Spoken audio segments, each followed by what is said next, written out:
Prochain! Bonjour, docteur. Bonjour, Jean. Quel est votre problème? Depuis quelques jours, j'ai la nausée, j'ai mal à la tête et je perds l'équilibre. Est-ce à cause d'un bébé? Non, ce n'est pas à cause de lui. L'autre jour, je parlais à Marie et j'avais du mal à comprendre ce qu'il disait. Depuis, j'ai cherché mes mots. J'aimerais ça passer un test pour voir si j'ai du mal, car ça court ma faute. Non, tu ne peux pas prendre ce test. Absolument pas. Bonjour, docteur. Le patient vient de finir son PET scan. Il n'a pas de signe de tumeur. D'accord, merci. Pourquoi je ne peux pas passer le même test que ce patient? Ah, parce que le test vous injecte du lutécium et le lutécium est toxique et dangereux pour votre bébé. Ah, merci, je comprends mieux maintenant. Mais je dois vous garder observation. Professeure de l'Université de Uppsala en Suède.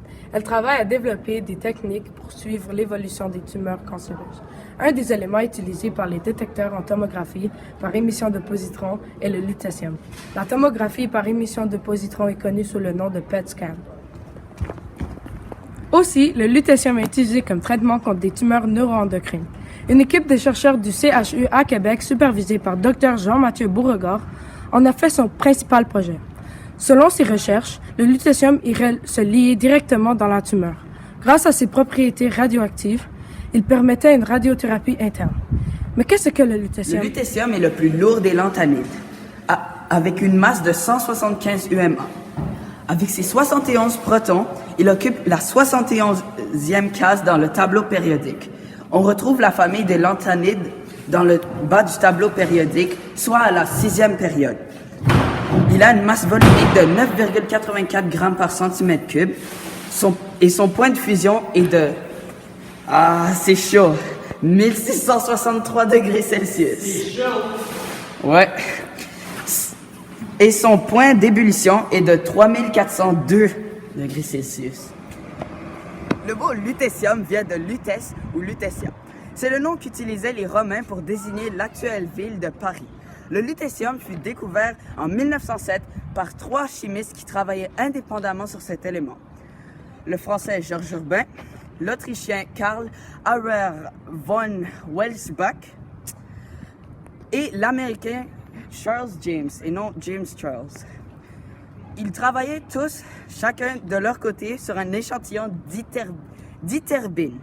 En 1909, la Commission internationale des poids atomiques donna la paternité de la découverte à Georges Urbain. Dans ce midi? Oui, j'étudie pour l'examen de sciences. Veux-tu que je t'en apprenne un peu sur le sujet? D'accord.